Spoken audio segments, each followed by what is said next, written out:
Seriously. Waan se jaa warra barra keessa qabdanii haasaan baay'ina kana keessanii warri suutadhaan haasaan warri mataa gadi qabatanii beeksimaa qabu. Jireenya namoota akkasitti madaalee argina. Adeemsisan cabsinu. Amma baay'ee haasofteef ati nagaadha jechuudha. Maaliif baannee haasofna? Sinkii keessa amma keessa keessatti kuufu. Wanta garaa yaadee narraa dubbatu. Kanaaf biiree isin hin keessu baasin immoo. Nuunamma saaxilii miin kun madaasnis fakkaatanii baaftee akka taasiftu dhaloonni akka itti waan baay'ee garaa keessatti qabattee kan dubbatu kanaaf. Nun garuu ishee maxinnoo qaban kana dubbantu. Dhugamu malee garaa keessa waan jiru. Waan tokko iyyuu hin jiru. Nama laammanni kun akkoo biraaltu kan garaasaa keessa waan tokko hin jiru. Dheeriif garaachaaf marrummaan somba malee waan tokko hin jira garuu onneen ni jirti. Wanti noo Sombii jira. dhaloota latti wanti daddarbu Sanyii ni jira. sanyii akkasii akka amma gad laphee keessan kee ammaa nuti hundusaa baafnee sanyii duwwaa kaane yaaqin maaliif dhaloota ta'an akka Isin garuu maal kaachaa jirtu? isin garuu maal kaachaa jirtu? Meeqeetti maal kaachaa jirtu? Dubbii waan odeessuu kaadheef dubbii odeessu taadii odeesse sanyii mani. Oduun kaadhii haa ta'u oduu haa ta'u Oduun kaan Wanti waan biraadha. dubbadhu kaa Sinis layyuu oduu odeessitu. oduun kaanne nu sanyii kaanne garaa keenya kee Sanyii sanyii kaasanii. dhalootatti daddabarsinu kaanne. Baasaa qaba. Tutoota isin keessaa dhoofattanii immoo baddu. Ati maal kaatte? Qabeenya kaan Dhugaamu? qabeenyi maal Baankii kaachaa dhagaa malee hanqee. darbuu hin danda'u. Baankii dhagaa kee baay'ee qofatti garaa koo keessan. Kanuma. Shamarran kanuma. Qabeenyi. Qabeenyi. Qabeenya. Isinuma wajjin Qabeenyi. Amma dhufa. Amma dhufa. Qabeenyi keenya Bareedina barbaanna, humna barbaanna. Amma dhufa bokkaan qabeenya fuudhee darba. lolaasa ammas duwwaa. Isinitti dhufuu danda'a. Maaliin barbaadatte? Qabeenya akkasiin fe'e. Akkasiin Maal fe'e. dalila? Maal? Utuu qabeenya barbaadu Aduu sitti dhiya. Isin baay'ee akkasiin barbaadan nam'ee garuu waan gootan dhabdanii akkasiin nuun sanyii barbaadna. Sanyii qabata. garaan keessanii eessa jira beektu qabeenya bukkee. Utuu qabaatiin qabna jettu. Qabeenya nu barbaada malee nu qabeenya barbaanna. Nu barbaada ni mati. Baay'ee barbaadu. Qabeenyi Walitti sanyii qabee galuu hin danda'u. Sanyiin qabeenya hin Baay'ee danda'u. barbaadu. Ati Amma keessumaa keessumaa- qabeenya baay'ee akkati barbaaddu fuulli keeyyuu beeksisa. Ilaa shamarran intala tokko jechuudha. Fuula bal'ataa. Maal balataa maali? Isaa kun magaalaa caasaa machooftuu irra jirti fakkaata. Amma kun bishaan mucaa tokko nuti. Angoo? Arrabatti inni irra mootii buusa. Daandii boofa fakkaata. Inni irra mootii buusa. Irra mootii akkasa godhu malee waan tokko hin jiru. Ngee Qabeenya jaalladhu. Amma intala tokko sin fuula. ngee matu daasii qabu irra ba'aa ammoo kun. Daandii xiyyaaraan fakkaata. Intala tokko sin fuula jettee. Ituu akkasii isheen akkasiin jette halkan tokko yoo akkati bulle namtee. Dhiiga sabaa. Ati sababa qabeenya sammuu keessa ilaalee Ati malee. mee haasaan kee Seenus koo hidhaalee jira. Atoo haasaan isaa bakka isaa bakkisa. Ankeeyo Kanuma dhaataan ofii kee maal ta'etta? Anummaa isaa kootiin Deemaa barra bigee fudhatee.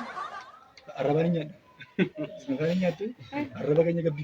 Maaliif addunyaa kana hundumaa akka walitti naqe arraba kan jaalala tokkummaa humna dandeettii sammuu waan hundaa kan fide arraba. Amma arraba qabaan hin dhufta addan.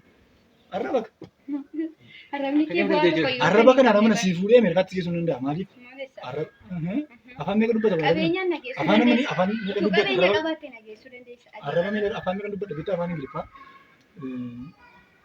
afaan Ni dubbadda afaan afaan tokko dubbachuu Oromoffaan dubbadda. inni dandeettiidha. Inni beekumsa yoo qabaatte Inni malee. beekumsadha. Inni Arraba dubbata. Arrabni dubbatee fi Arrabni ergifata dubbata. yoo kana keessa jiraate dubbata. Kana kaasamu. Kun keemmoo hin jiru. Oolchuu kanaan umachi dhabi. Waan kan qabnu itti dhabi. Akkee dheeree beekaan tokko immoo sammuun nama arraba hin qabne irratti hundaa'ee boolla bal'aa qopheessaa. Waa'ee beekaa kan beeku beekaa. Garuu arrabaas beekumsis qabeenyis utuu walii galee. Maal eessaa liigale? Eessaa liigale? Sammuu baatuun koo Yoo miidhaan qabeenyaa ijoollee hin galu. Qabeenya na barbaada malee kan qabeenyaa ijoollee hin galu. walii galuus qabda. Waliin galu qabeenya. Walii galuu qabda malee akkamitti walii galuu? Osoo walii galee. Otoo walii Qabeenyi galee yoo yaala. deemtee jillaan kan Qabeenyaan qabdu taanaan ati yoo biyyu hin Amma fi jaalladhu. eenyuun jaallata? Nu keessaa eenyuun jaallata? kan qabu. Gaashii Sammuu qabdu taanaan adde Humna qabdu jaallata. eenyuun filata nu keessaa filata? hunda keessanii yoo filadhu. Dhugaamoo? Dhugaa ta'a. Qabeenya man jirreetti maal gochuufan si filadha? Arrabi qabeenyaan fida. Harrabi koonyaatti walitti nama Malkiin buusa birrii malee fidaa. waan tokko yoo fidu. Malkiin Malkiin immoo Malkiin du'a lafa fida. hogganamman kana booda gadi jettee ulee Malkiin- qabatee deemti. Isa Isa ta'a. beekumsa qabattee naa jedhan karoora barbaade karoorsiitee Beekumsa qabaatee Karoora baay'een kan katamaa keessa naanna'u baay'ee jiru. Qabeenya garaa keessa kana Mana kiraayii keessa kan deemu. Innuma. Maraatee qalbii buusee kan deemu. Kana hojjeese. Qabeenyi nama baay'ee mamaraachisa. Nama baay'ee gargabdii. Beekumsa fakkaatee kan bowwaa buusee fa'a.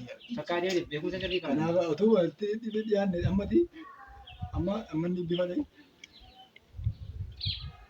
ji'a lama booda immoo otoo ilaalte fuulli isaa kuni zambirii citaa fakkaata. Isaan gadi bifa alaa ta'e. Isa keenya jenna. Ammatti akka nama taasisii ilaaluu kanatti umuriin kee beeku waggaa majaatiin isa beeku baata. Gaafa 70 guutte 70 guutte naannoo ciiseen ka'u ofumaati ciise. Akka irraa bilaalu sullee Odeessitu. odeessitu jiraata. Amma arrabni kun gaafa buqqa'u Akka irraa gaafa bilaalu. beekamaa.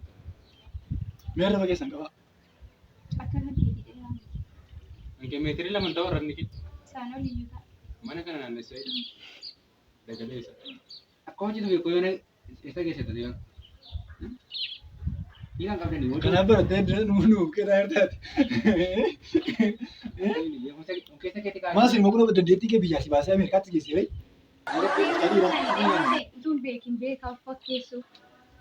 Utuu Kanaaf Maal warri dandeettii qabanii Mana shariin jiranii, dichaan jiranii. Dichaan jirtu. warri bifa qabanoo. Kan keessa badaan. Warri bifa qaban iddoo hundumaatti Warri bifa qaban simatamuudha. immoo kamina beektaa? Iddoo hundumaatti hawwatamuudha. Maal Alaalatti argamu, fageenya Utuu irratti bifa argamu. qabanii mana kiraayii keessa taa'u. Ayyoo. Utuu bifa qabanii maaloo Fageenyatti argamu. jireenyi isaanii wayii fi malkiin isaanii waliin fakkaatu. Umarratti deemtee abbaa bifaa sin argattu, abbaa birrii sin argattu, abbaa sammuu sin argattu, abbaa lafaa sin argattu. Maalitti godha? Akka qullaa haftati. Akka qullaan akka abbaa qabeenyaan argata. Dhumarratti ati maraatti qullaa buustee deemta. Kan maraatee qullaa buusu si. Hongelee lagaatti. Ila